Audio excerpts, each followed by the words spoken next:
y estar de regreso es para mí de una gran satisfacción, pero aparte no solo es por estar de regreso, sino por la manera de alternar con una persona a la que le tengo un gran aprecio, un gran reconocimiento, no solo yo, sino la comunidad de hombres de la educación y de ciencia en el país y en una buena parte del mundo, como es el doctor Enrique Villa. Así que muy contento de compartir este espacio el día de hoy. No te encandilarán a ti también,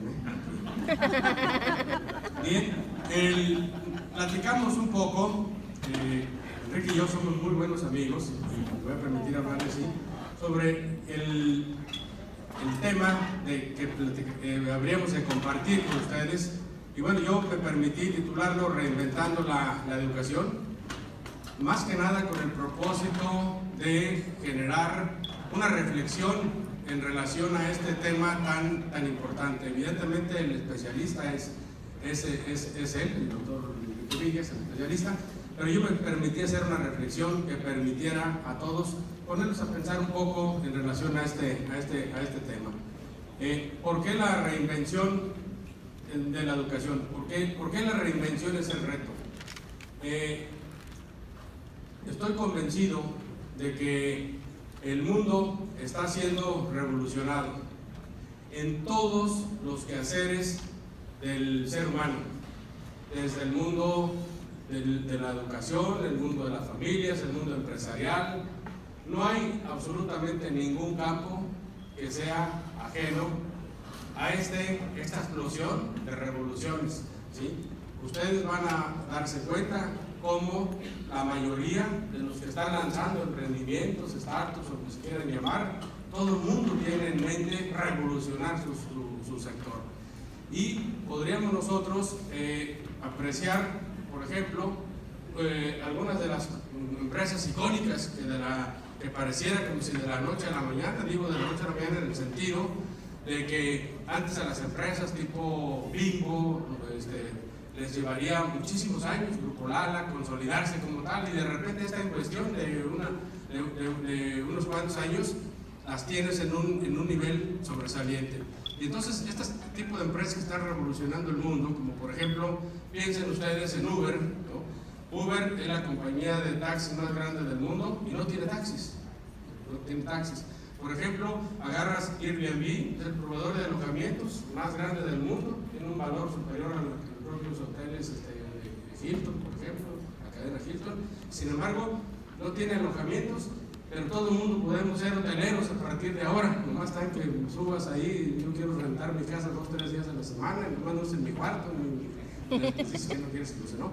O agarras, por ejemplo, Alibaba, estás hablando como el Amazon chino, es decir, una empresa fundada por Jack Ma, donde es el proveedor, el detallista de venta de retailer más grande del mundo, impresionante, ¿no? O Netflix, por cerrar, la casa de películas más grande del mundo, no tiene cines, ¿sí? Hoy incluso hay todo un debate, en el Festival de Cannes lo hubo, ustedes lo pudieron seguir, donde Netflix dice nada de que películas pasan por los cines, van a ir directos, yo lo estoy produciendo.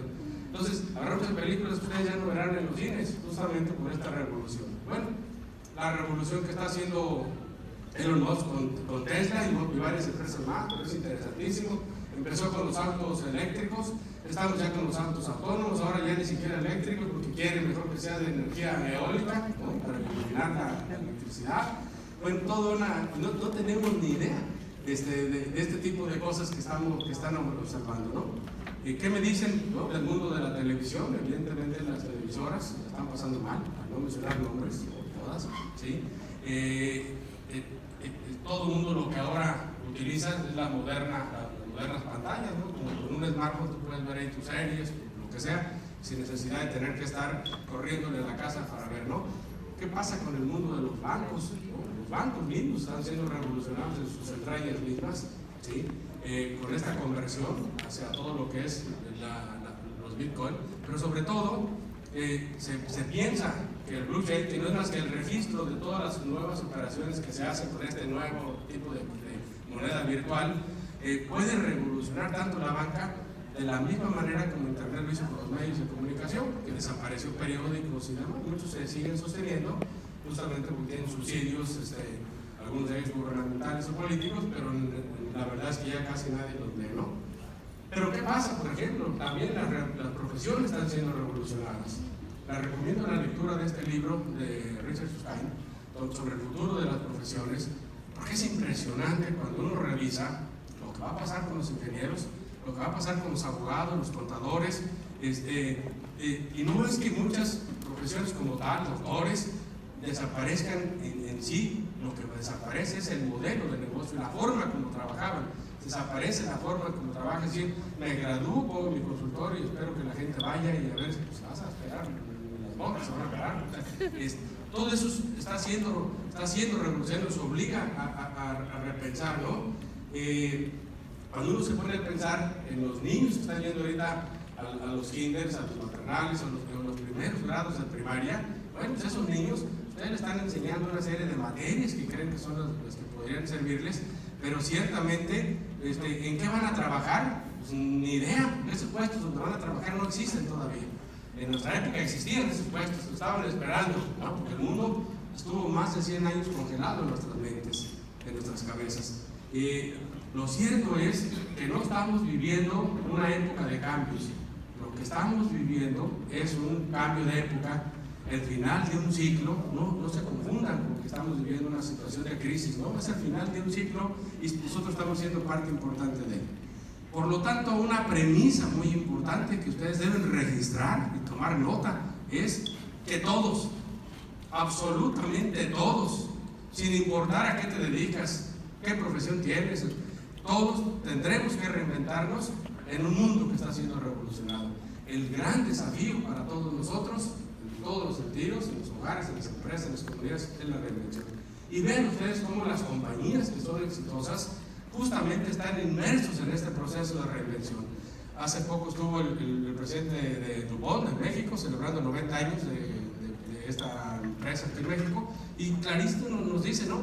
Nos estamos reinventando y nos estamos transformando en una nueva compañía de ciencias integradas, más fuerte y con mayor valor para nuestros clientes y accionistas. Es una nueva generación de DuPont. Pero lo mismo vas a ver tú si ves la compañía Hasbro, muy conocida por el juego del Monopoly. Es un juego que tiene muchísimas décadas y la han constantemente reinventado. La empresa está en reinvención continua, ¿no? Agarra Lego, ¿no? Lego sabe muy bien que de su capacidad de innovar y de reinventar la experiencia del juego, año con año, es fundamental. Es decir, son empresas que entienden que tienen que estar en una reinvención constante. Pero también cosas que antes no se imaginaría uno. Los museos, de no te pares ahí, no los toques, no esto. Estás viendo tus experiencias como en Holanda, como los vimos en España, en Europa, donde de repente dices, oye, ¿qué onda? Están haciendo cosas que el público se enoja, de repente dicen, ¿sabes qué? Son nuevas experiencias porque la gente si no va. Entonces están buscando reinventar la experiencia en los museos. Pero también, creo que eso les estorba, ¿no? Esa mesita que pusieron ahí, estorba para que vean ahí. ¿Alguien me podría ayudar nomás para hacerla más a la esquina, por favor? Hasta ahorita me di cuenta, ¿no? Los de acá. Por ejemplo, la cocina podría ser algo muy tradicional. Las cocinas no sufrieron gran cambio durante más de 100 años, casi todo en la vida. Bueno, tenemos a un mexicano que creó una compañía que se llama INIT. Él fue presidente, se llama Eugenio Mimiel, fue presidente de Nestlé México, no Francia. Y bueno, hoy trabaja en Silicon Valley. ¿Y qué es lo que está haciendo?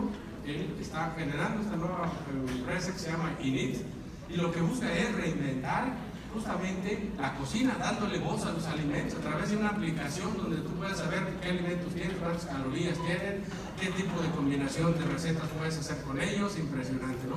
Pero no nomás la cocina, también puedes reinventar los colchones. Estos muchachos, los narro en el nuevo libro, son los muchachos que eran compañeros de uno de mis hijos en la universidad, que hicieron a reinventar los colchones, se llaman colchones Luna. Bueno, yo por lo pronto empecé con uno y ahorita ya son tres colchones que hay en la casa de ustedes, ¿no? O sea, están muy ergonómicos, ¿no? Pero también podemos reinventar el mazapán, ¿no? Esto lo está haciendo la compañía Bocados. Imagínense ustedes cuando iban al cine y compraban los mazapanes tradicionales, pues uno se desbaratan y ¿qué hace uno? Tiende a pegarse en el pantalón, los hombres hacen eso y las mujeres lo avientan por allá, pero al final de cuentas ya no quieren comprar eso. Bueno, lo acaban de reinventar para que se convierta en algo que sea muy accesible. Todo esto, lo que quiero dejar la idea central es que el mundo está inmerso en un torbellino de transformación. El tema de la transformación, anótenlo, es fundamental. Y eso, cuando hablamos del mundo, evidentemente que tiene un impacto en los gobiernos.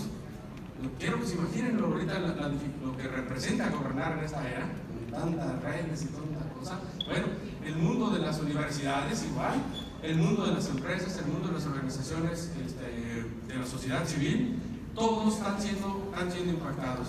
Si algún título yo quisiera ponerle a esta era, es un poco el que usa Hemmerling. Les recomiendo esta charla en TED y les recomiendo que sean ustedes fanáticos de TED, ¿no? Aparte que iban a encontrar otras de mis charlas, ¿no? Pero para que estén aprendiendo de tanto tema que hay, es la plataforma mundial de conferencias, donde lo que dice Hemmerling es lo que estamos viviendo es la era de la transformación permanente. Es decir, la palabrita transformación permanente se convierte en un nicho, en un tema clave que ustedes tendrían que registrar.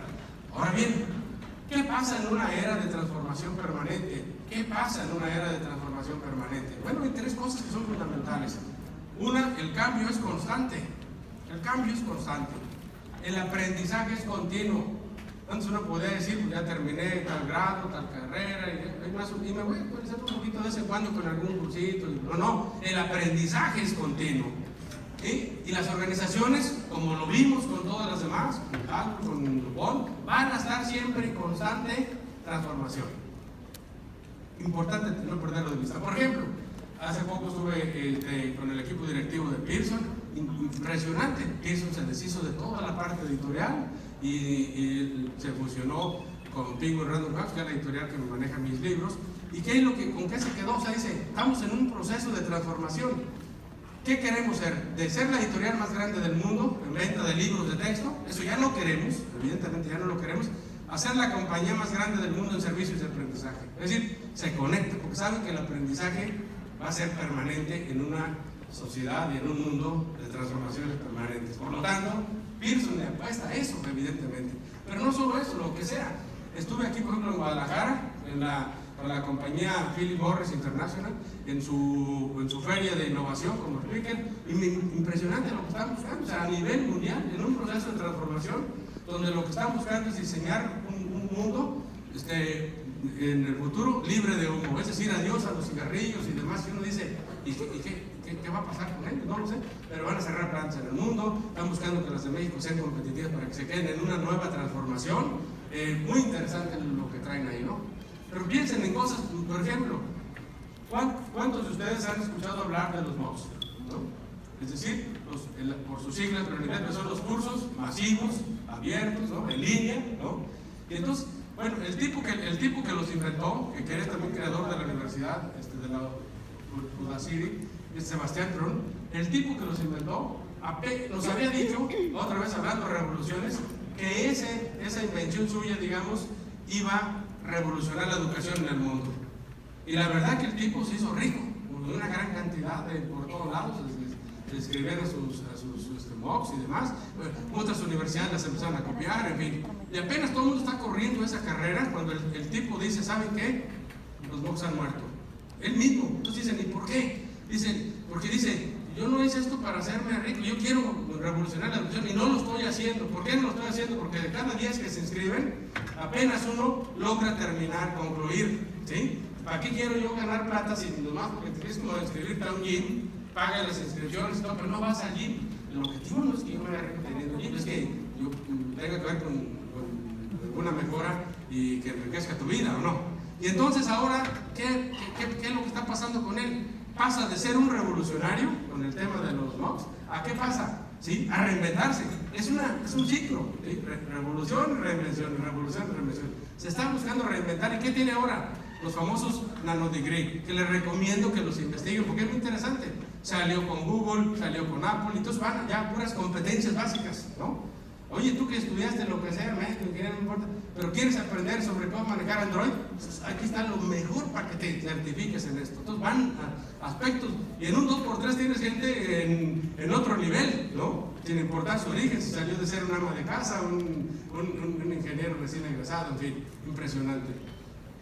Lo cierto es que en este nuevo siglo, los protagonistas están siendo los creadores y los innovadores. Y el común denominador que tienen los creadores y los innovadores, todos, es que todos cargan con un, no puedo cargar los dos, pero todos cargan con un cerebro. Entonces eso es lo que tienen en común, ¿sí? Y esta es la materia prima fundamental, pues, con la que trabajan los hombres que están en el mundo de la educación, literalmente con esto, ¿no? Bueno, para ser creador e innovador, la buena noticia es que se necesita un cerebro, pero la misma buena noticia es que ustedes tienen uno también, ¿no? Es decir, no necesitan ver con sorpresa esto porque saben que dentro de sus cabezas hay uno, ¿no? Muy bien.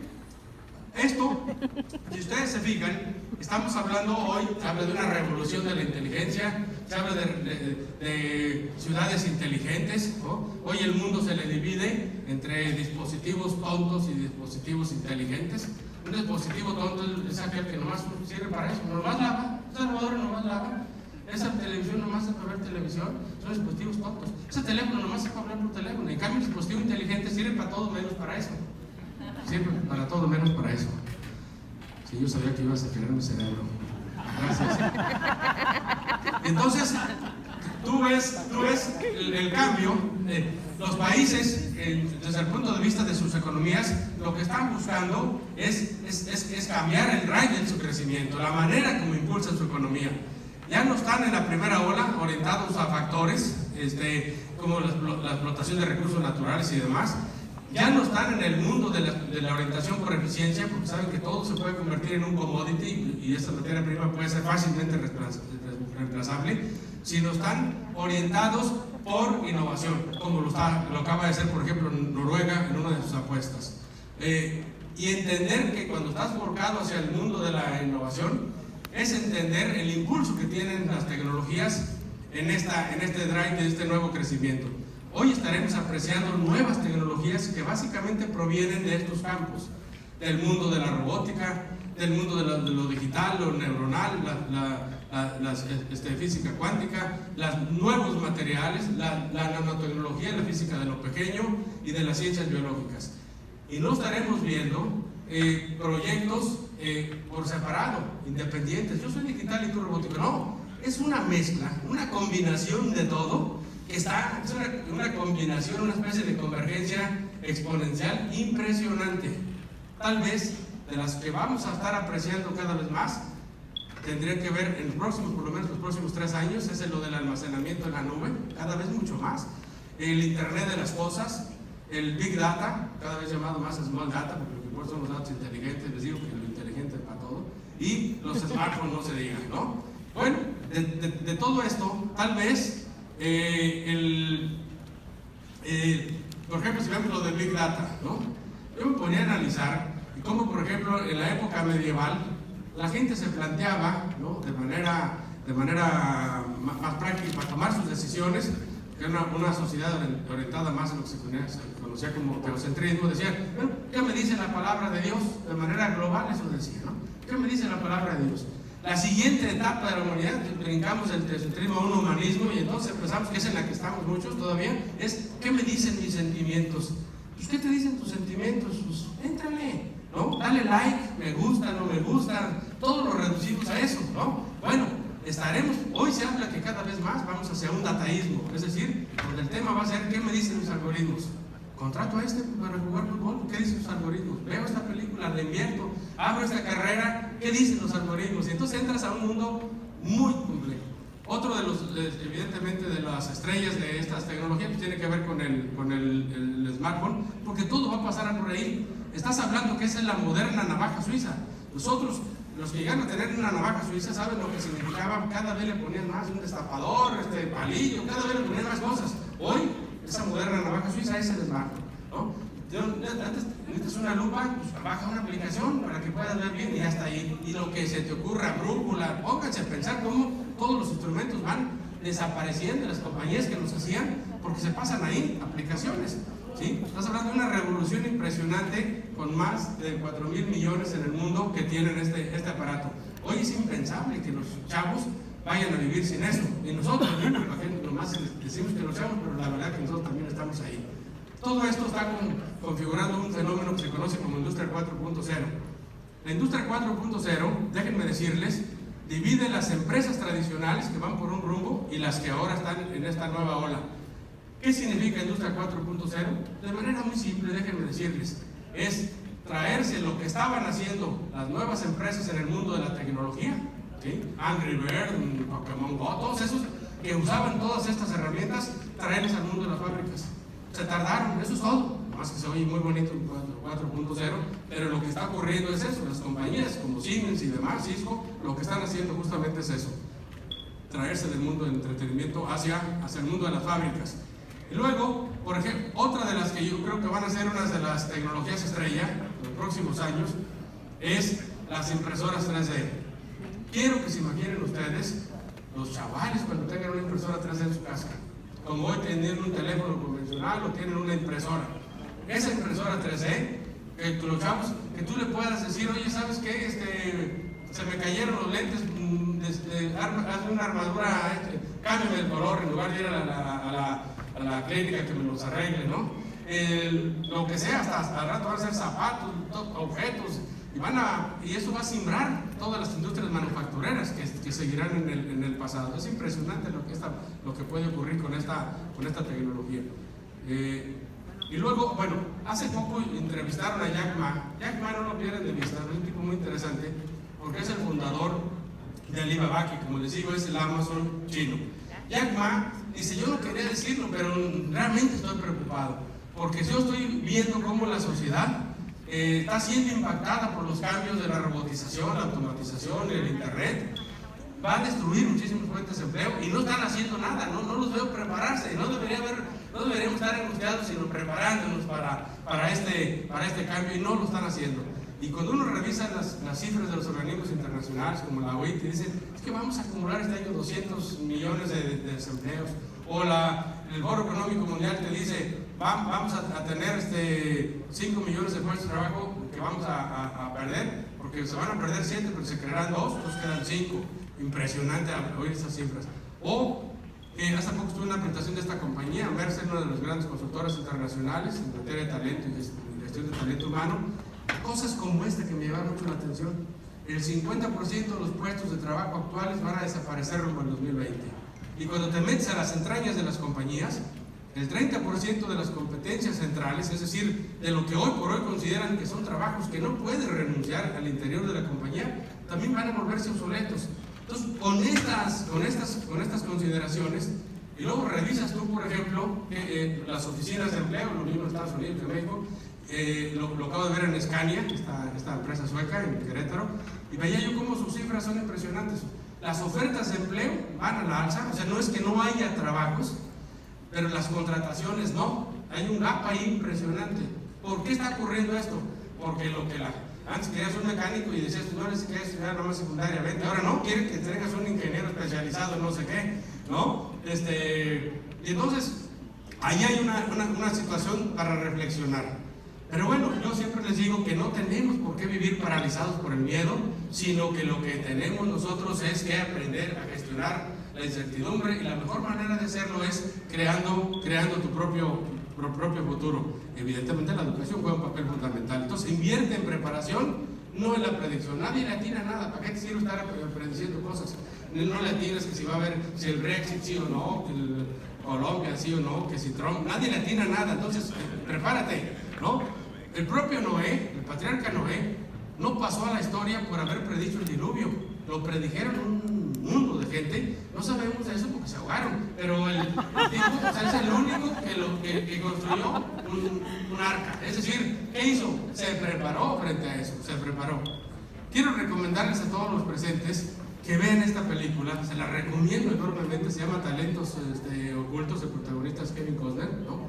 Bueno, pero sí es la historia de 3 mujeres afroamericanas impresionantes que trabajan en la NASA, pero de manera muy particular. Bueno, ven la película completa, pero les recomiendo sobre todo que se fijen muy bien en Dorothy Vaughan, donde ella, es impresionante, cuando el mundo veía lo que siempre ha habido automatizaciones. Entonces, pues si ustedes se fijan, por ejemplo, la computadora fue reemplazada por la computadora. La computadora se llamaba las mujeres que hacían el trabajo de cómputo, que computaban datos, se llamaban computadores, como se habla de secretarios o así. Bueno, computadora fue reemplazada por una máquina que también le llamamos computadora. Cuando ella ve eso, cuando Dorothy ve eso, ¿qué hace? en vez de ponerse a llorar y temblar porque van a perder el trabajo, ni más. Se especializa en los primeros lenguajes de Fortran, prepara a su gente y cuando llegan las dichosas máquinas nadie las sabía manejar más que ellas. No, se convirtieron, vean la película, impresionante, se preparó. Esa es la actitud que tenemos que asumir en este siglo.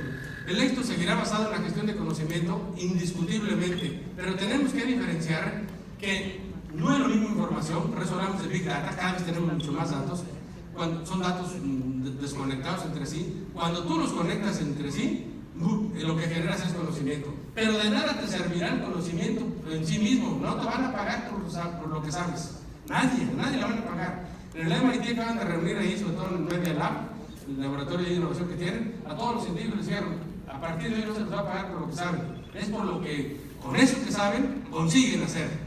Y podrían hacer muchas cosas, y entonces orientar. ¿De qué se trata? Traducir ese conocimiento en innovación, es decir, en riqueza social y económica, ¿no?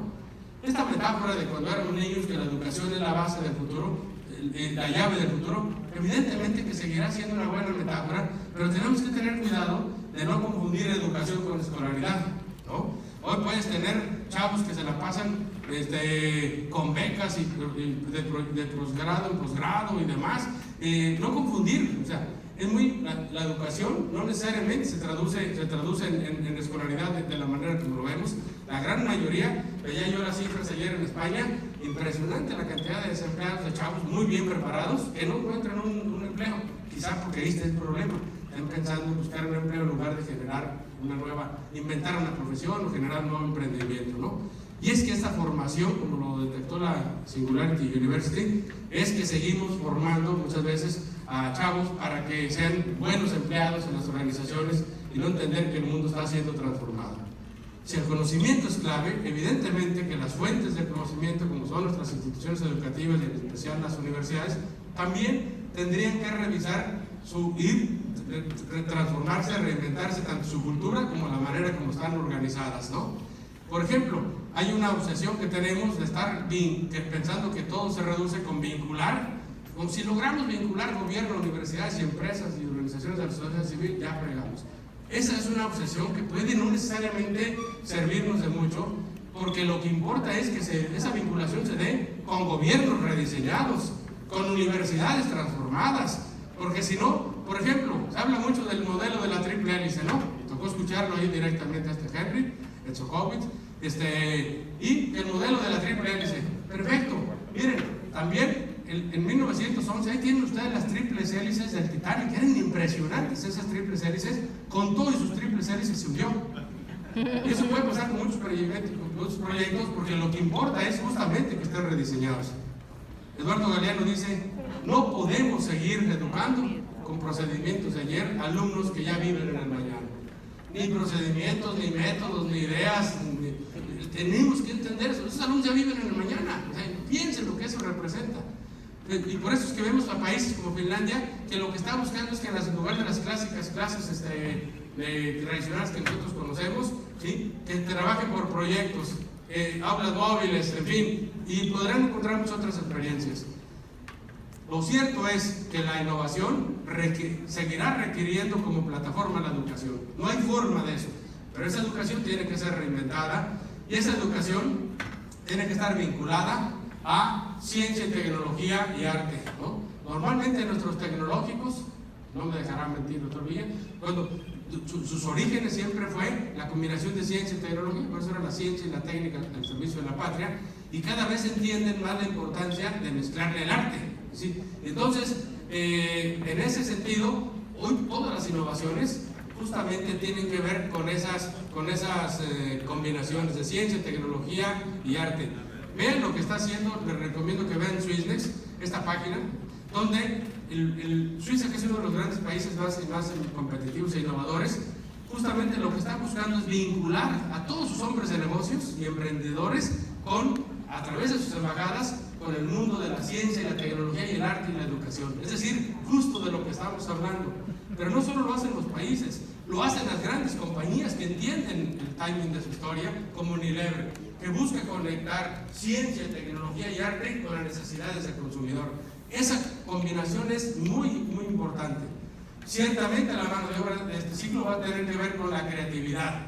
La creatividad tiene que ser algo que sea parte de sus vidas, por una sencilla razón: todo puede ser automatizado menos la creatividad del ser humano. Por lo tanto, todos los trabajos que no requieren creatividad sí son los que van a desaparecer.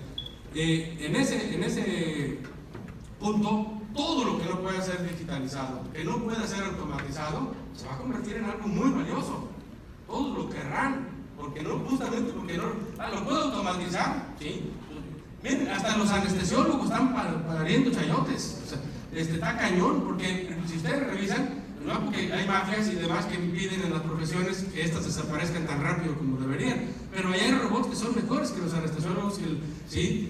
Compañías que lo están trabajando y que dan mejores servicios y con mayor nivel de eficiencia. Habrá que revisar. Ciertamente la educación de la que estamos hablando, reinventada y demás, pues tiene que estar vinculada con las cosas que hoy por hoy en esta época importan. Importan los valores, porque en un ambiente donde hay corrupción no hay innovación.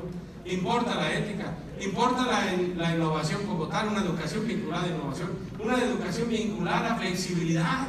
¿Sí? La flexibilidad no solo es en materia de la física, de cultura, de deportes, requerimos cerebros flexibles, vinculada al liderazgo, la importancia de que cada quien asuma la responsabilidad que tiene con este planeta, con su mundo, con su país, para sacar adelante sus proyectos y sus sueños. Y una educación vinculada con la pasión. Ya no necesitamos niños aburridos en la escuela ni en la estudianza. Los chavos hoy quieren divertirse, porque esta vida, miren, hay un libro por ahí que dice crear o morir. Yo le digo a mi amigo, pero ¿sabes qué? Ya no son tiempos de crear o morir, son tiempos de innovar y vivir. ¿Por qué innovar? Porque te estás perdiendo de vivir más padre, más feliz, más todo dar, ¿no? Bueno, una educación también podría ser, es interesante revisar el trabajo de Ken Robinson, ¿no?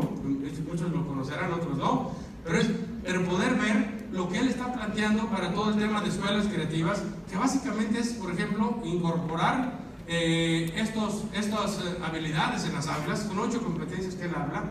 La competencia de la curiosidad, pero ya están los niños, no necesitan introducirla, lo que hay que es que, caramba, no asfixiarla, porque esa va a ser fundamental para toda la vida en los hombres de ciencia, de tecnología, arte, ¿no? La creatividad, el sentido de crítica, ¿no? Oye, a nosotros fuimos educados para responder a un mundo. Los mejores estudiantes son aquellos que tienen las mejores respuestas. Hoy resulta que lo que importa es un sentido crítico, es decir, lo que importa son las preguntas. Y entonces, ¿cómo variar? Porque hoy lo más importante es preguntarse, ¿qué pasa así? ¿Por qué no? Y entonces, eso revoluciona toda nuestra forma de pensar. La comunicación como algo fundamental, la colaboración. Hace rato le contaba con el doctor Villa, la innovación justamente tiene que ver con colaboración, ¿sí? El sentido de competencia cada vez va en desuso. La colaboración se convierte en una habilidad fundamental, porque la innovación requiere de colaborar con redes, ¿no? Compasión. La palabra compasión viene más del latín compassion. No es tenerle piedad al otro y lástima, pobrecito, no. Compasión, compassion significa que esa pasión que tú tienes por hacer lo que te gusta, la compartas, es pasión compartida, pasión por aprender, por transformar el mundo, por revolucionarlo, ¿no? La calma, porque es fundamental en un mundo con tantas transformaciones e incertidumbre, pues entra el estrés por todos lados. Entonces se hace fundamental que los niños aprendan por la vía que sea, que es inteligencia emocional, inteligencia contextual, tantas cosas que hay, meditación, yoga, lo que se les ocurra, y civismo, obviamente, por la vinculación con su compromiso con la comunidad. Pero podemos ver, por ejemplo, lo que nos sugiere el Foro Económico Mundial. El Foro Económico Mundial, estoy ahí, voy rumbo al cierre, habla de 10 habilidades principales que deberían ser un objetivo en nuestras propias escuelas, empresas y comunidades. Porque estaríamos hablando de una educación que esté vinculada a enseñarle a la gente en competencias la solución a problemas complejos. ¿Por qué? Porque hoy lo que vivimos es un mundo complejo, ya no son cosas simples. El tema que quiere resolver es el tema de la seguridad, del agua, la basura, o sea, los divorcios, o sea, no saben, o sea, son todos temas complejos. Entonces requieres entender cómo solucionarlos. Pensamiento crítico, otra vez se repiten algunas, creatividad, gestión de personas, trabajo en equipo y más allá del trabajo en equipo, creación de redes. La innovación requiere, y hoy difiero del Foro Económico Mundial, es mucho más que el trabajo en equipo, es los que están trabajando en un proyecto. La creación de redes es con los que están más los que no están, conectarse con un mundo que no es el tuyo. Inteligencia emocional, criterio y toma de decisiones, orientación al servicio. La orientación al servicio es fundamental porque seguimos teniendo un mundo de ineficiencias por todas partes. No hay, no sirve, baño en desuso, en fin. Y evidentemente la flexibilidad cognitiva, otra vez flexibilidad de nuestras neuronas. Somos incapaces de cambiar de opinión, incapaces de cambiar de mentalidad, rígidos para pensar que estamos en un lío. Y bueno, mi aportación es una educación que vincule. En el pasado se hablaba de los 7 hábitos de la gente altamente efectiva, ¿no? Yo digo, no serán suficientes esos hábitos. Requerirás 7 nuevas habilidades, porque estás hablando del mundo de la innovación. Introducir en el ADN de los maestros, de los universitarios, de las empresas, en las juntas directivas, de los emprendimientos, en fin, nuevas habilidades, como la habilidad de enfocar, de revisualizar, de combinar. Es una habilidad hermosísima esa de combinar, de experimentar, de crear redes, de desactivar, de actuar. Es decir, son nuevas habilidades que tendríamos nosotros que aprender. Y quizá por último, una educación, bueno, orientada también a usar 6 canastas para innovar. 6 canastas para innovar. Ahora bien, este es el libro que tengo ahorita en el mercado, pero básicamente, bueno, evidentemente que aunque hago la promoción, traigo unos cuantos ejemplares, pero especialmente se lo dediqué a mi amigo Enrique y se lo voy a entregar.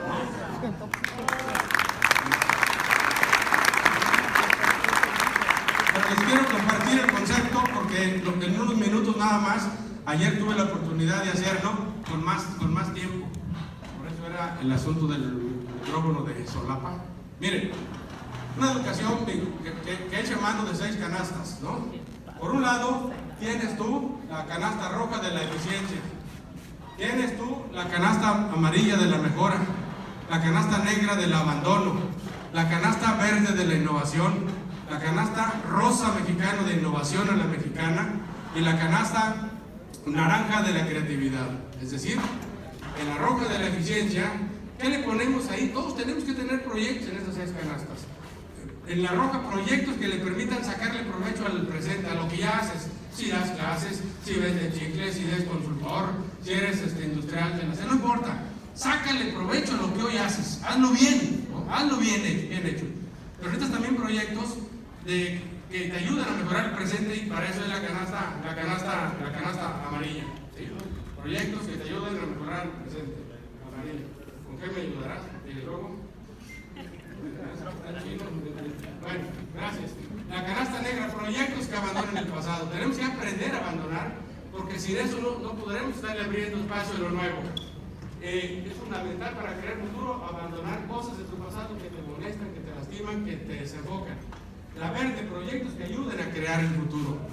Ahí es donde entra la innovación. La rosa mexicana, proyectos que ayudan a México. Necesitamos una innovación no solo de base tecnológica, sino también una innovación social, que tenga que ver con las comunidades, con mejorar, reducir los índices de pobreza, tener más de 50 millones de pobres, los grandes problemas nacionales. Y por último, porque no es un taller sobre esto, una canasta naranja que es ideas para abastecer las demás. Es decir, la canasta naranja de la creatividad, esa la tenemos que estar cultivando desde niños, en las escuelas, en los hogares, en las empresas, porque un país que no piensa, o donde todos piensan igual, quiere decir que podemos ser automatizados. Por eso es tan importante la diversidad de nuestras ideas y demás.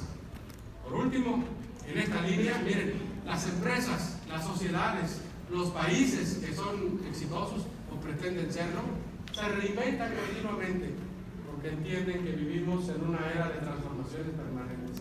Se reinventan continuamente usando las canastas. Desde luego que no le llaman así, es evidente, no es para la metodología. Bueno, ¿qué son? Es decir, creatividad continua, más eficiencia continua, más mejora continua, más innovación continua, más abandono continuo, más contribución continua. Le debemos al mundo y le debemos a nuestro país. Y todo esto, nuestra recompensa, evidentemente, será un crecimiento sostenido y continuo en nuestras vidas y en nuestras organizaciones. Yo creo que de verdad este país no tiene salida si no entendemos la importancia de reinventarnos y de apostarle a hacer mejor las cosas y también a innovar. Yo creo que nos surge una educación que nos enseñe a vivir en transformación permanente. Celebro muchísimo que hoy por hoy ustedes tengan el privilegio de tener un secretario con ese nivel y que saben más cosas todavía que yo, y comparto esta reflexión para que pueda abonar en el proceso de transformación de su comunidad aquí en Los Mochis y en todo Sinaloa.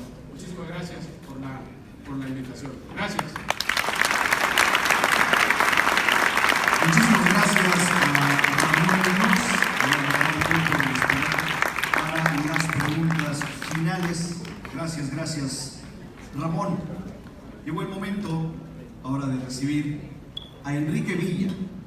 José Enrique Villa Rivera nació aquí en nuestro estado, en Sinaloa, en nuestro municipio, en Ahome, concretamente en Coahuibampo, en 1955. Cursó estudios de Ingeniería Química e Industrial en la Escuela Superior de Ingeniería Química e Industriales Activas del Instituto Politécnico Nacional. Realizó la maestría y doctorado en Ciencias Petroleras en el Instituto Francés del Petróleo de Rueil-Malmaison, Francia. Fue director general del Instituto Politécnico Nacional por 2 periodos consecutivos. Fue también director general del Instituto Mexicano del Petróleo, director general del Consejo Nacional de Ciencia y Tecnología del Gobierno Federal. Por su alto desempeño en la conducción de políticas de educación superior, ciencia, tecnología e innovación, ha sido reconocido por diferentes instituciones, entre otras, le fueron otorgados los doctorados honoris causa por el Instituto Nacional de Ciencias Aplicadas de Lyon, Francia, la Universidad Nacional de Ingeniería de Nicaragua, la Universidad Autónoma de Sinaloa, la Universidad Autónoma de Chiapas. El gobierno de Francia le otorgó la Orden Nacional de la Legión de Honor en grado de caballero. Recibió la Medalla de Oro de la Organización Mundial de la Propiedad Intelectual. Le fue otorgado el premio de la Asociación Nacional de Universidades e Instituciones de Educación Superior por su aportación a la educación superior de México. La presea Sentimientos de la Nación por el Honorable Congreso del Estado de Guerrero. La medalla Lázaro Cárdenas del Río por el Instituto Politécnico Nacional. Fue presidente de la Asociación Universitaria Iberoamericana de Posgrado para México y el Caribe. Pertenece a múltiples asociaciones de profesionistas en México, entre las que destacan la Academia de Ingeniería, el Instituto Mexicano de Ingenieros Químicos, el Colegio de Ingenieros Petroleros. Es miembro honorario del Colegio de Ingenieros Civiles y de la Sociedad Mexicana de Geografía e Historia. Es miembro activo del Comité Intersectorial para la Innovación del Gobierno Federal y del Patronato de la Universidad Autónoma Metropolitana. Es miembro del Colegio de Sinaloa desde el año 2012 y fungió como colegiado presidente de 2014 a 2016. En el Encuentro Empresarial 2017 Coparmex Los Mochis, recibamos a Enrique Villa.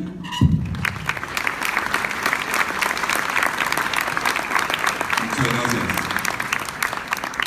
Yo no sé de dónde sacaron ese currículum vitae. Cada vez que lo leen así me doy cuenta que ya estoy viejo.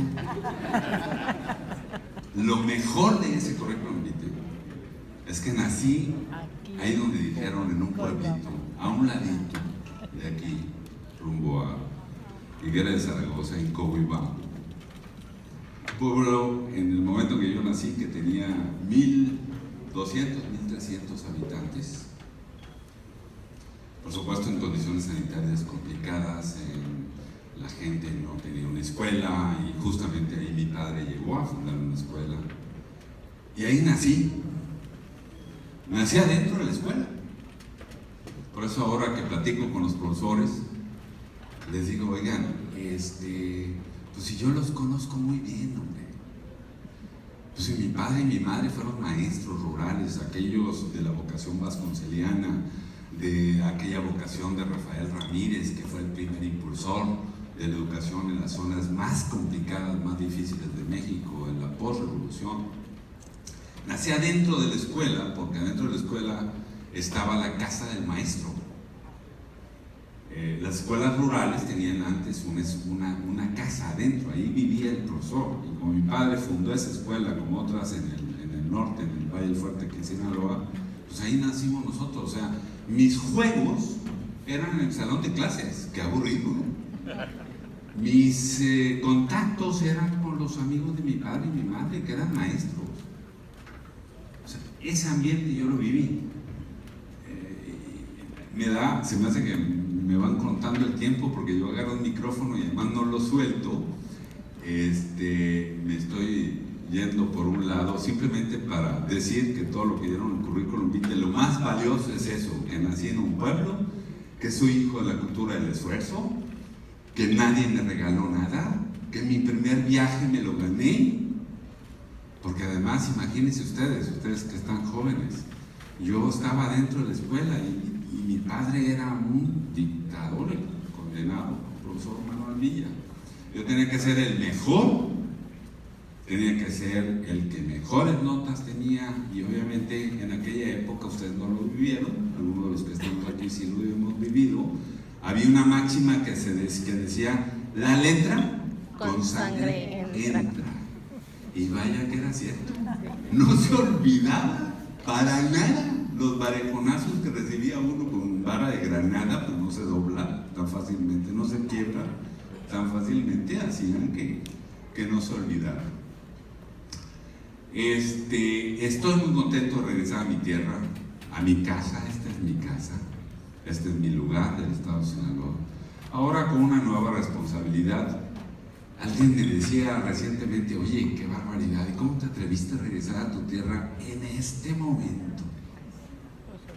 O sea, tú has estado allá y al oír el currículum vitae dicen, no, qué barbaridad, ¿y qué estás haciendo aquí? Problemas de violencia, problemas de dinero, no estamos peleando unos con otros, hay una incertidumbre. Bueno, justamente esos son los retos, son las cosas retadoras. Construir en lo facilito es muy, no tiene reto. Construir lo que es difícil apasiona, y esa ha sido mi vida profesional. Quiero agradecer a Coparmex porque me haya invitado esta mañana aquí a esta casa, por supuesto, y darme la oportunidad de escuchar una vez más a mi amigo Ramón Muñoz. Este hombre es el mago de la innovación. Cuando quieren saber algo de innovación, es él. Y lo digo en toda la extensión de la palabra, porque cuando se están aburriendo, va y saca de una cajita por allá una manta y la tira al aire y de ahí salen flores y salen no sé cuántas cosas. Y mantiene un interés extraordinario. Óiganlo cuantas veces se les ocurra, métanse a las conferencias TED para que se compenetren en la visión de Ramón Muñoz, que ha sido también, en una ocasión lo oí, y mostraba una foto de la casa donde nació un hombre exitoso en el plano profesional que salió también de la cultura del esfuerzo. Recuerdo, Ramón, y no voy a ventanar nada, pero mostraste una casa de adobe. Ahí nació Ramón. Y es un claro ejemplo también de que con preparación continua, porque no solamente es suficiente ahora la universidad, la educación básica obligatoria, etcétera, la universidad, las lecturas, el internet, va uno acumulando conocimientos que después sirven para un tema tan importante como la innovación. Por eso agradezco a Coparmex que nos haya juntado. Mi plática quizá va a ser poco innovadora porque está muy aterrizada, voy a tener que hablar de algunas cosas de aquí, de los que les concierne a ustedes, del tema de la educación en el Estado, un poco para ubicar el tema, y obviamente hacerme pasar también por esta pasarela me hace medio. Yo tengo bastante habilidad para moverme, pero no para una pasarela que me hace sentir como Luis Miguel o cosas de esas, ¿no? Me muevo muy suficientemente en un salón de clase, he sido un maestro toda la vida, pero trataré de hacer mi mejor esfuerzo, Ramón. Bueno, hablaremos de temas asociados a educación, a innovación y esto, pero quiero empezar con con esto. Para tener una ubicación, ¿dónde estamos? A ver, vayamos ubicándonos primero dónde estamos en el mundo. Y en el mundo esto es la dimensión de la economía mundial medida en términos de crecimiento del Producto Interno Bruto. Lo rojo es la economía de Norteamérica, lo naranja es economía de los asiáticos, lo verde es economías de Europa. Un poco para saber dónde estamos ubicados y qué significa y dónde estamos.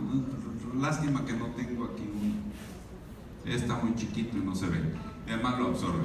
Pero bueno, ahí estamos, con una economía de 1.54% en el crecimiento del Producto Interno Bruto. Eso es México. Eso es lo que tenemos. Con un territorio enorme, tenemos una economía que está dentro de las primeras 2 economías del mundo, un territorio muy grande. España cabe 3 veces dentro de México, con un potencial enorme que es justamente los jóvenes. Tenemos allí un bono de oportunidad, por supuesto, los jóvenes es nuestro mayor activo. Si los formamos, aprovecharemos el futuro; si los deformamos, ya no hay forma de regresar. Ahí está México, el resto del mundo, Francia, etcétera, y otros países. Eso es nuestro país, ahí estamos ubicados. Pero debemos de tener una idea también un poquito de dónde estamos nosotros como Estado. Un Estado que tiene alrededor de 3 millones de habitantes, un Estado pujante que ha crecido por encima del crecimiento del promedio nacional, un comportamiento del Producto Interno Bruto que ha venido creciendo por encima del menos del 2% que ha crecido nuestro país, por supuesto. Tiene una población económicamente activa de casi la mitad, un poquito de la mitad, que son los que trabajamos en el Estado, son los egresados de la institución de educación superior que está insertando en el medio laboral, muy importante. Bueno, tenemos unos activos extraordinarios. Fuimos el primer lugar nacional en empresas incluyentes, el primer lugar en producción otoño-invierno de productos agrícolas y pecuarios, primer lugar en tasa de crecimiento anual de exportaciones del sector industrial. O sea, diríamos que Sinaloa, con estos datos, tiene un índice de competitividad medido en el 2014 que está en los primeros 10, ¿no?, de los 32 países. A ver, parecería, si nos quedamos aquí, que no estamos para nada mal, ¿eh? Pero luego, cuando analizamos otros datos, que no voy a meter, después vienen algunas tablas, voy a fijarme en 2 o 3 cosas. De 3 millones de habitantes aproximadamente que tenemos, alrededor de 800,000 personas se encuentran en rezago educativo. Rezago educativo quiere decir que son personas sin primaria y secundaria inconclusa que tienen más de 15 años, más los analfabetos. Se lo voy a volver a repetir: 800,000 personas de 3 millones de habitantes. ¿Cómo la ven ahí? Un estado que parecía que estaba pujante, creciente, importante. Tenemos en el estado de Sinaloa 2 estados, un estado rico, que es la costa, y un estado muy pobre, que es la sierra. Los índices de desarrollo humano de los municipios de la sierra son de los más bajos del país. Migración importante. A ver, ¿por qué los fenómenos de violencia se dan en esa zona? ¿Qué correlación hay con el tema del índice de desarrollo humano? Lineal, de manera directa. ¿Por qué los chavos, ahora es un problema muy grave, cada vez están reclutando los grupos violentos a niños? Casi van con una salida falsa, les pagan una bicoca, porque por andar de puntero les pagan una miseria, pero es el primer escalón, después se van subiendo y después se van subiendo y después se van subiendo, llegan a ganar muy buen dinero, pero saben ellos que van a vivir muy poco. ¿Por qué se desarrolla en esa zona? Porque hay un problema de desarrollo ahí. A pesar de que somos un país-estado, un país rico en este estado, un estado rico en estas regiones, tenemos un problema de distribución de la riqueza. La riqueza no está bien distribuida. Por eso se generan esas desigualdades. Vamos a hablar entonces, habiendo ubicado dónde estamos a nivel mundial, México, y dónde estamos a nivel estatal, de algunas cositas rápidas también. La dimensión de lo que estamos hablando en el sistema educativo, después tocaré algunos aspectos relacionados con cómo se puede y se intenta afrontar, asociados al tema de la innovación. Las dimensiones del sistema educativo solamente les pido que no nos perdamos en las cifras. Esto es simplemente para decirles, tenemos 1.076.000 y pico de niños y jóvenes en la escuela. En algún lugar, entre preescolar y posgrado. 1 millón. Cerrado, ahí para no hablar de 76.000. ¿Cuántos habitantes dijimos que teníamos en el estado? 3 millones de habitantes. 1 millón de personas las tenemos en la escuela. Súmenle a los papás. A ver, multiplíquenlo. A lo mejor no todos esos jóvenes tienen papá y mamá, ¿no? Bájenlo un poquito. Vamos a suponer que lo multiplicamos por, lo sumamos 1.5, 1.6 veces. Nos vamos a dar cuenta que casi toda la población del estado tiene que ver con la escuela. ¿Quién tiene que ver con la escuela en esta sala? A ver, levanten la mano, solamente para tener una idea. Si es papá, si es estudiante, si su hijo está en el kinder, vean ustedes. Y si hacemos lo mismo en el estadio de béisbol, va a salir lo mismo. Por eso, operar un sistema educativo en un estado, que es la experiencia que yo estoy teniendo ahora, es compleja, difícil, retadora. ¿Por qué? Porque todos los días nos pasa algo. Tenemos ahorita lo vamos a ver, 5.900 y tantas escuelas públicas. Pues en una escuela aquí nos acaban de cerrar, las madres de familia toman la carretera porque se nos está cayendo la escuela. Que nos atacan unos niños unos padres de familia porque al niño le hicieron bullying. Que se nos descompuso el aire, la planta de luz y no hay aire. Todos los días tiene que ver con eso. Y además es algo que está, como los sistemas de salud, muy cerquita a la gente. Por eso hay que entender la sensibilidad que se tiene en la sociedad sobre el tema de la educación. Por esta razón, todo el mundo prácticamente tiene que ver con la escuela. Ahí ven ustedes las dimensiones. 1 millón, tenemos 58.000 y pico de profesores, casi 59.000 personas, y tenemos 7.300 instituciones, entre públicas y privadas. En educación básica, ahí están los datos. El número de personas que se encuentran en rezago educativo del Estado es más grande que la capacidad instalada que tenemos para atender a los jóvenes de educación básica.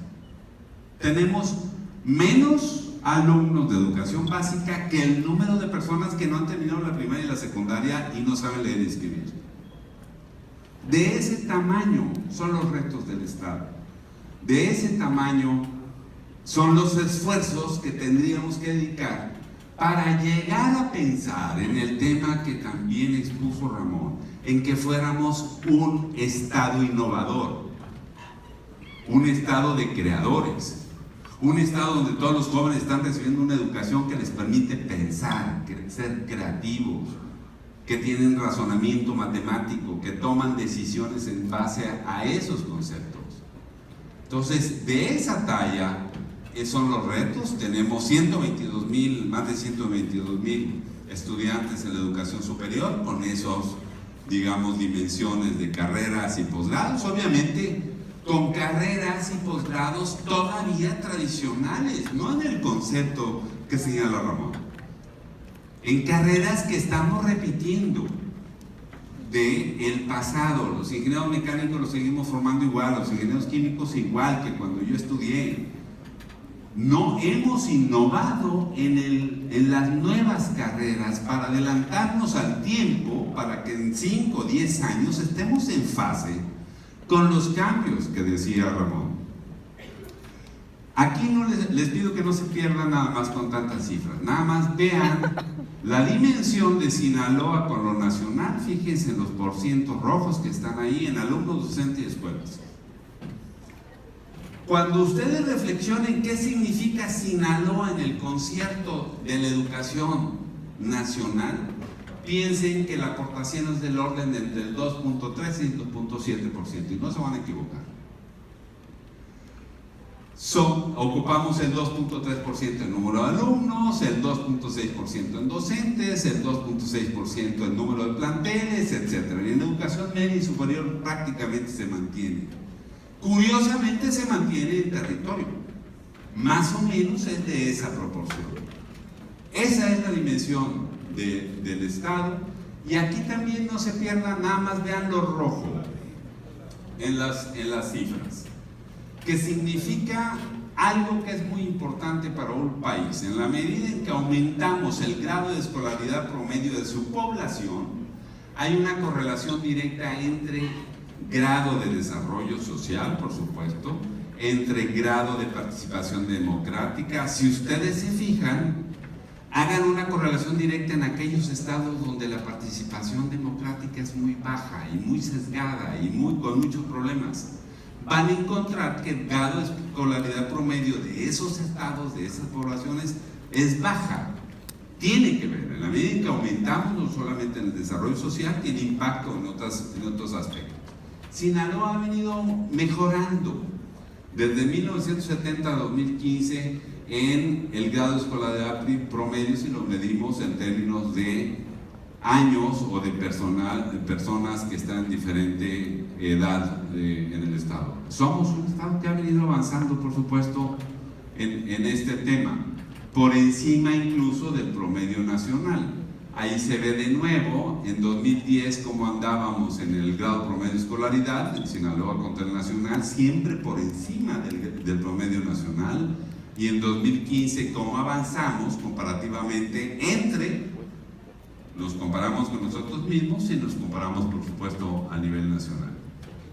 Ahí se ve de otra manera, un poquito con una serie de tiempo más larga, de cómo teníamos un grado de escolaridad promedio más bajo que el nacional desde 1970 a los 90 por ahí, y luego cómo se despegó por algunas políticas también que se han implementado en el propio Estado.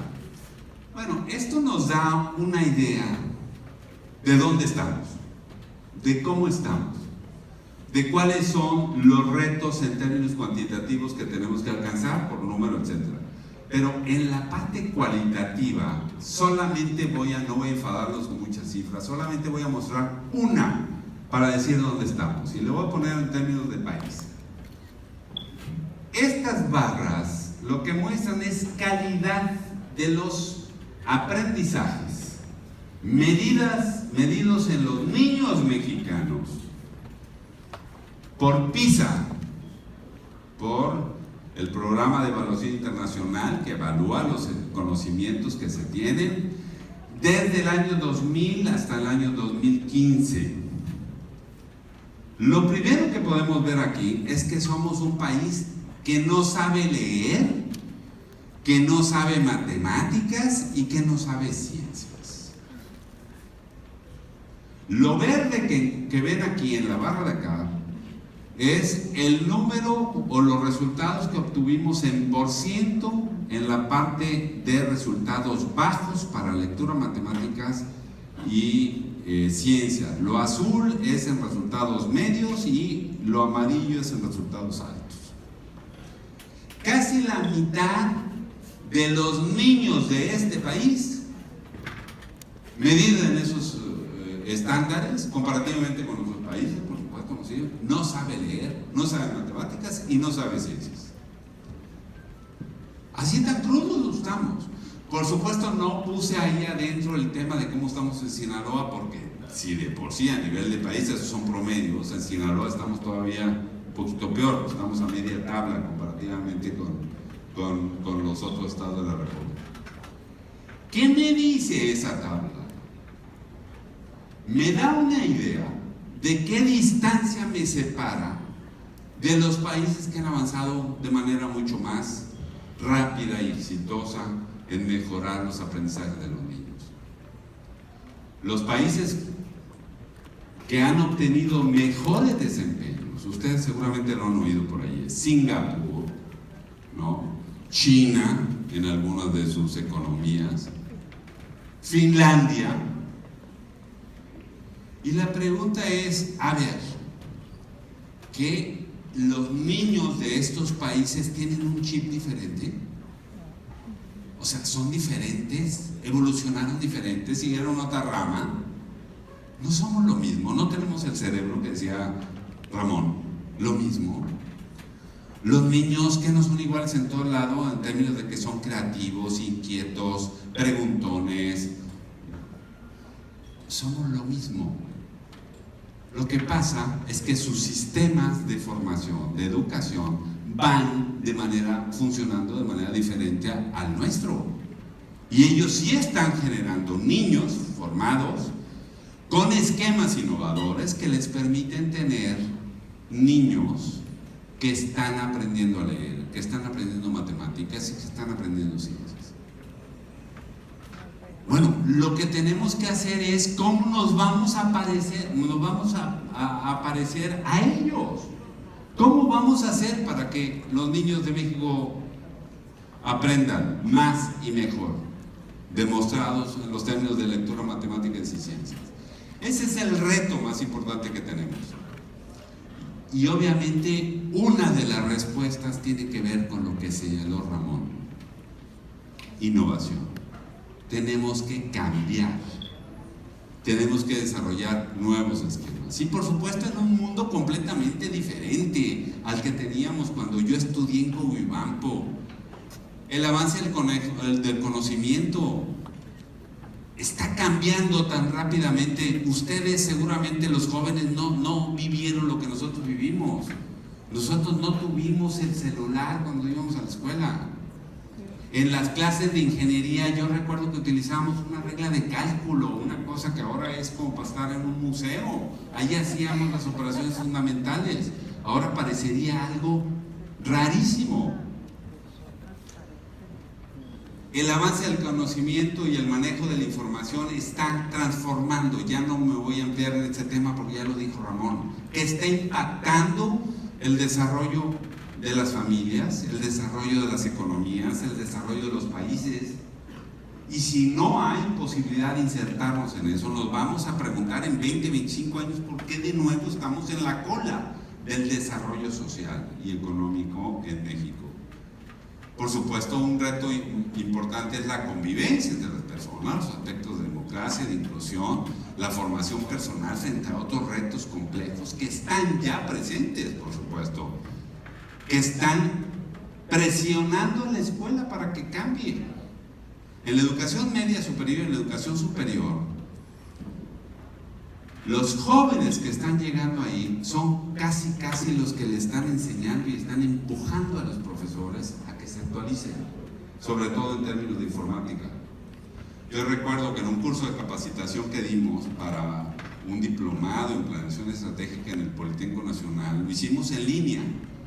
Los primeros ejercicios que hacíamos era poner computadoras y poníamos a profesores ahí, y los primeros ejercicios eran impactantes, porque llegaba el profesor, se sentaba enfrente de una computadora o de una laptop y se apanicaba.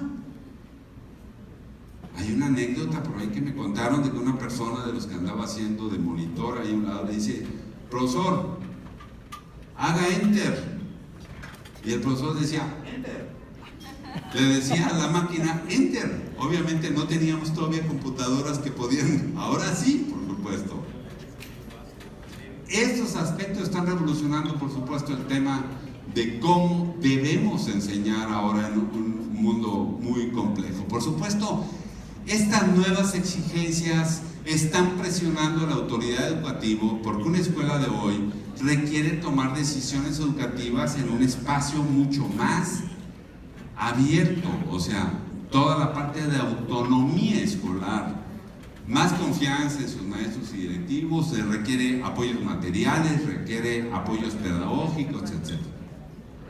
¿Qué se está planteando en este nuevo esquema? Que es una tarea de romanos. Se está planteando cambiar por estos fenómenos que estamos comentando. Que la escuela se convierte en el motor para la formación de niños y jóvenes creativos e innovadores, formados con una solidez que les permita tener las competencias para transitar en la democracia, en la vida social. Jóvenes formados a través de los valores, etc. Los elementos que se están considerando en este cambio están basados en 5 ejes fundamentales. Uno se llama la escuela al centro. La escuela al centro es un concepto asociado a que cada una de las escuelas debe de tener autonomía curricular, por supuesto, planes de mejora, trabajos conjuntos internos. Es decir, ustedes lo deben entender, una escuela, cualquier proceso de cambio para mejorar a través de los esquemas de innovación, tiene que llegar a la parte más micro. Y la parte más micro no es la oficina del secretario de Educación del Gobierno del Estado, ni del subsecretario. La parte micro llega siempre a una persona o a un grupo de personas. Llega al profesor con los alumnos en un espacio físico que es un salón. Ahí llega. Si ahí no llega, no va a funcionar nunca. Un proceso de cambio, de transformación. El primer eje entonces de este nuevo paradigma, de este nuevo esquema, es poner la escuela al centro de la dimensión educativa. El segundo tiene que ver con el planteamiento curricular. Y el planteamiento curricular es el espacio privilegiado para hacer innovaciones, como lo voy a señalar por ahí en una lámina. El planteamiento curricular tiene que ver con los conocimientos que el profesor como facilitador o la maestra como facilitadora va a hacer que se genere en su grupo de niños o de jóvenes. Materiales de apoyo son los que definen el planteamiento curricular y ahí se pueden hacer todas las innovaciones posibles. Eso hay un planteamiento de qué es lo que debería de enseñarse en todas las escuelas primarias y secundarias del país, por supuesto integrando a inicial y preescolar. El otro tema tiene que ver con algo que es característico de nuestro país, todos los temas relacionados con inclusión y equidad. ¿Cómo le vamos a hacer para que los niños que están en los municipios de la sierra, en las zonas más marginadas, tengan las mismas oportunidades de una escuela que está aquí en Mochis? ¿Cómo le vamos a hacer para que si algo sirve la educación es que debe de ser un proceso que iguale oportunidades para todos? Después se va decantando, porque habrá algunos que tengan competencia para ser ingenieros, otros para contadores, como decía aquel filósofo que decía, a ver, todos servimos para algo, todos somos buenos para algo. El asunto es detectarlo pronto y formarse para desarrollarlo. El niño que tiene buenas posibilidades para ser artista, para cantar, para dirigir, simplemente pondré como cantante, hay que detectárselo pronto y capacitarlo y desarrollarlo. Eso es la formación.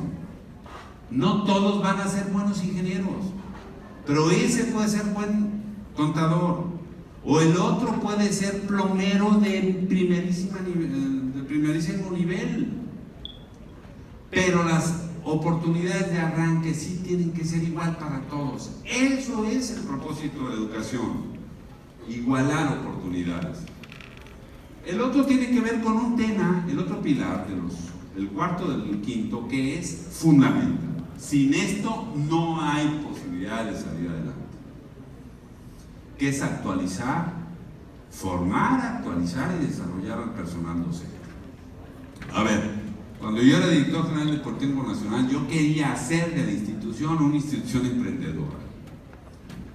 invité a un amigo de la Universidad Politécnica de Cataluña que diera un taller, todo un proceso de seminario, de formación durante un cierto tiempo, y en la conclusión, en una comida, recuerdo que me dijo: oye, no hay forma de poder hacer una institución emprendedora cuando tú tienes profesores que nunca van a ser emprendedores, que no forman para eso.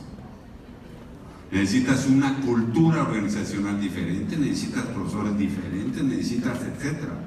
Si no tenemos profesores bien formados, bien capacitados, nunca vamos a poder aterrizar la reforma en el aula con el profesor. Por lo tanto, este es uno de los retos más importantes de un cambio de paradigma en la formación. Y por supuesto, el último tema tiene que ver con el gobierno. ¿Cómo funciona el gobierno en una escuela? Que está muy entremezclado. ¿Cuál es la función y la participación del Estado, del municipio, de la federación, de los padres de familia, del comité de participación social? ¿Cómo interactúan todos para un bien común? No es el asunto solamente que los padres de familia, la asociación de padres de familia, tengan su tiendita escolar, y además eso nos genera todos los problemas del mundo, pues están peleando después por las miserias que hay ahí en la escuela, en los recursos que generan. No, tiene que ver con algo mayor, en cómo todos tienen que aportar para alcanzar el último objetivo. Y el último objetivo es el que les estoy comentando: cómo vamos a hacer para que los niños y las niñas aprendan más y mejor. Ese es el tema, tan fácil que se dice, pero tan complicado para hacerlo, en un esquema de calidad, por supuesto. A ver, con esto me voy acercando y voy a hacer algunas reflexiones en términos de innovación que ya señalaba Ramón. La innovación para el tema de su impacto en la educación, innovación educativa. Hay muchas definiciones que definen qué es, pero una que encontré que de manera muy concreta dice: son conjunto de ideas, procesos y estrategias más o menos sistematizadas que permiten introducir y provocar cambios de prácticas educativas vigentes. Tiene que ver con un proceso. La innovación no está estancada, como lo decía Ramón. Las empresas están innovando todos los días. Alcanzaron un producto nuevo, tienen que mejorarlo, tienen que ver cómo lo posicionan en el mercado, tienen que ver cómo va evolucionando, etc. Va cambiando, es un proceso activo, vivo, y obviamente siempre va asociado a mejorar. En la empresa tiene que ver con el posicionamiento tecnológico del producto y cómo va a costar menos y cómo se va a vender más, por supuesto, y a mejor precio. La innovación educativa entonces es algo consustancial de cambio para mejorar.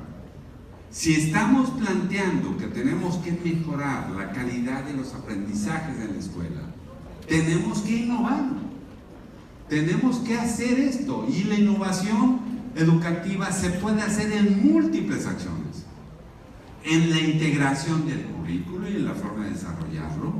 Tiene que ver con los procedimientos didácticos y nuevas herramientas, como lo señalábamos un momento. Miren, el Banco Interamericano de Desarrollo nos acaba de apoyar un proyecto, Ramón, para la mejor enseñanza de la física en la educación media y superior en nuestro estado. Deberíamos estar orgullosos. Seleccionaron a Sinaloa para hacer el piloto. Y este nuevo proyecto de la enseñanza de la física está en un celular. Esa es la novedad. Con programas que en este momento estamos monitoreando. Cualquier estudiante va a poder hacer ejercicios, tener algunas lecturas, etcétera, utilizando un nuevo procedimiento didáctico. Estamos midiendo. Hicimos un grupo testigo que no va a seguir esa enseñanza a través de la tecnología de información y comunicación, y otro grupo, y vamos a evaluar al final para ver si eso está funcionando. Eso es innovar, y está en los procedimientos didácticos y en nuevas formas de desarrollar los procedimientos didácticos. Los procedimientos de estructuración de clases. Miren, hay muchos modelos. Por ejemplo, Ramón señalaba en Finlandia. En Finlandia los niños de las escuelas primarias prácticamente no están en un salón de clase. Andan fuera. Desarrollan un proyecto, su formación, el concepto de la formación en Finlandia es a través de proyectos. Definen un proyecto y ahí en ese proyecto, en los diferentes niveles, enseñan matemáticas, lectura, ciencias y la aplicación en ese proyecto. Finlandia es de los primeros de la lista por sus resultados en PISA. Por supuesto, los temas de innovación en el tiempo escolar, qué tiempo están aquí, qué tiempo están afuera en el museo, etcétera, son esquemas de innovación. E incluso en las propias instalaciones escolares. ¿Por qué debemos de tener escuelas?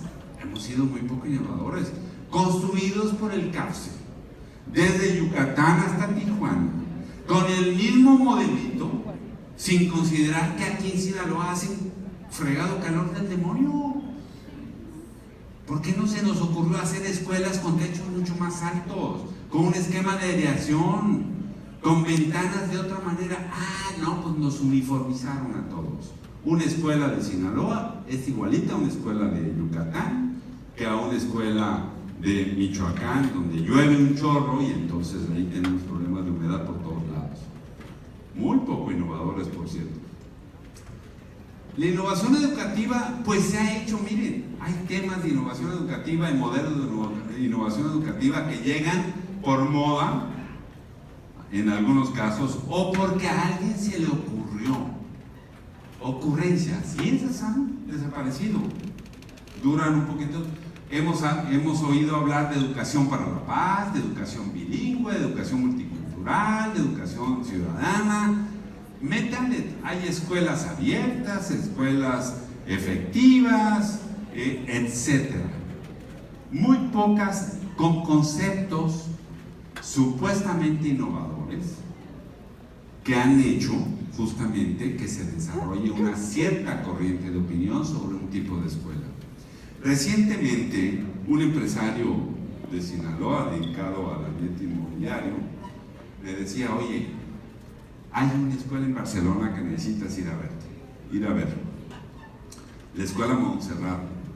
Métanse a la página web y encuentran la Escuela Montserrat, que está en una zona muy nice ahí de Barcelona.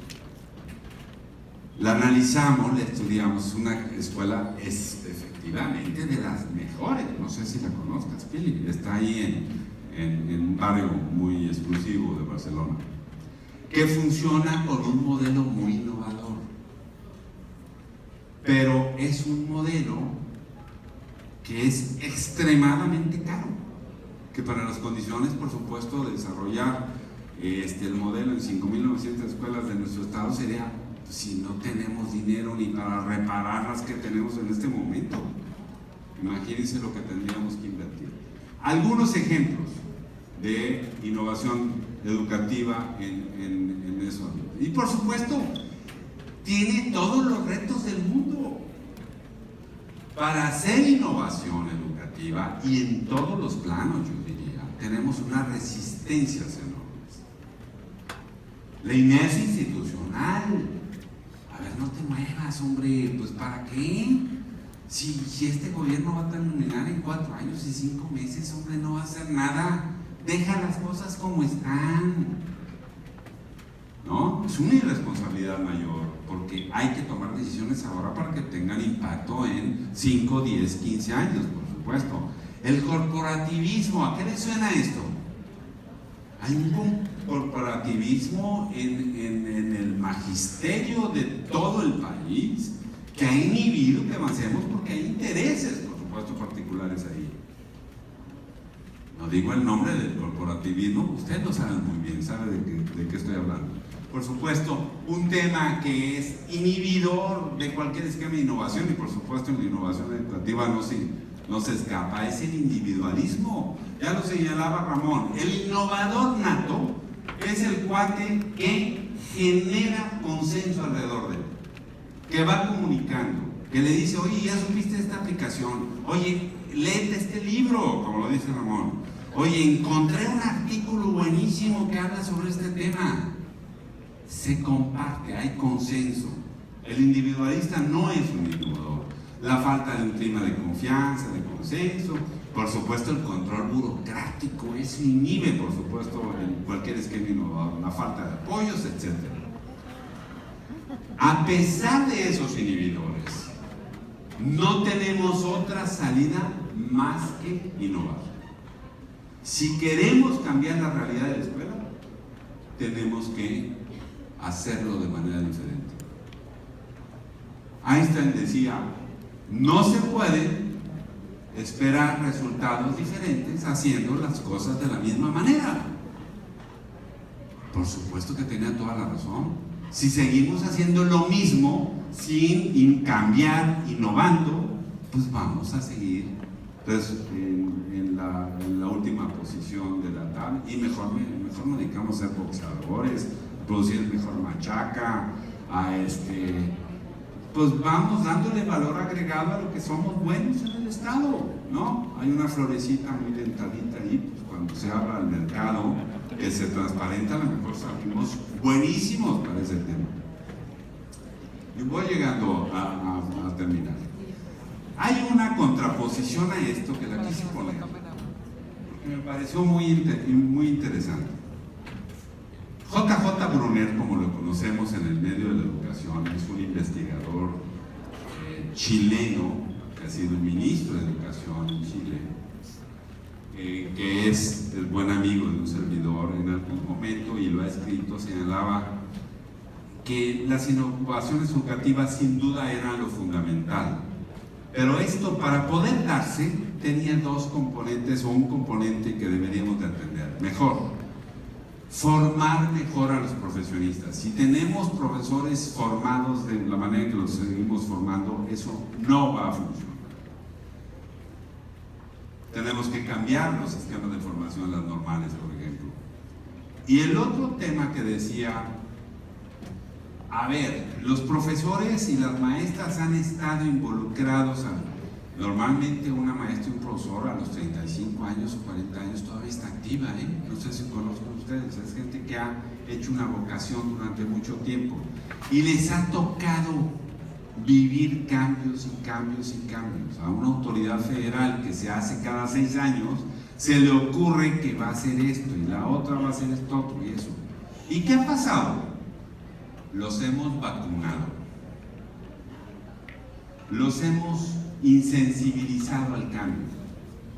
Lo que tenemos que hacer, y es una de las tareas en las que me estoy ocupando, es que necesitamos rescatar la cultura escolar, y en esa cultura escolar necesitamos rescatar a la maestra y al maestro. Necesitamos darle confianza, necesitamos decirles, obviamente con el riesgo que eso significa, porque pues al final de cuentas nosotros estamos de pasadita acá, ¿no? Y ellos han estado mucho tiempo, como también las organizaciones sindicales, por eso son muy buenas, toda la vida han estado presentes. Necesitamos hacer un esquema de cambio orientado al rescate del magisterio en el Estado y en el país, por supuesto. Solamente no vemos otro esquema de cambio. Lo que estamos planteando, por ejemplo, ahora para desarrollar el programa de trabajo en educación del Estado, está basado en 3 conceptos fundamentales. El primero es mejora paulatina de la infraestructura de nuestras escuelas en el Estado. Lo acabo de decir a la prensa. Tenemos 5.923 escuelas públicas. El 65% de esas escuelas, pensar en innovar ahí es una utopía. Se nos están cayendo. La loza está cuarteada, no tiene baños dignos, no hay bebederos, no hay subestaciones, no tenemos aire, por supuesto, no tenemos un aula de medios, no tenemos el salón adecuado para la biblioteca. ¿Y cómo le vamos a hacer ahí? Necesitamos 3,000 millones de pesos para poder darle una reparada a todas las escuelas del Estado. Y tenemos 350 millones de pesos como recurso público. Pues ya mejor cerremos el changarro, ¿no? Y nos vamos. ¿Para qué le hacemos al cuento? Bueno, necesitamos impulsar algo, un sentimiento de pertenencia a la sociedad para decir, a ver, ahí van 15 pesos, hemos calculado, con 15 pesos diarios le damos una reparada al 65% de las ciudades. ¿A poco 15 pesos no lo podemos dar diarios? Por un año. Sí se puede. Hacer innovación educativa en esa escuela sería pedirle peras al olmo, por supuesto. El otro tema tiene que ver en cómo mejorar y actualizar la capacidad y la competencia de los profesores. Es la columna vertebral, como he señalado. Y la tercera es cómo vamos a mejorar la calidad de los aprendizajes. Y ahí tiene que ver con este tema, con la innovación. Tiene que ver con esto.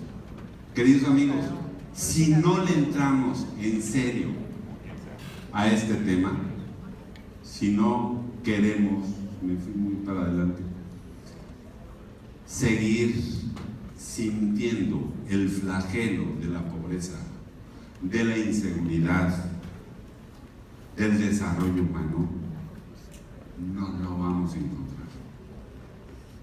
No lo vamos a encontrar en la puerta de la casa, a un lado de la casa, nuestros hijos, nuestra familia, etc. Solamente viéndolo en una forma de subsistencia. Pero si queremos ser un Estado con una capacidad innovadora, que sea el Singapur de México, que sea el estado de excelencia en donde las empresas llegan a montones porque tenemos un talento extraordinario, si queremos tener gente bien formada que sepa convivir en armonía con la sociedad, no hay más forma que atorarle esto, a innovar para mejorar. Muchas gracias.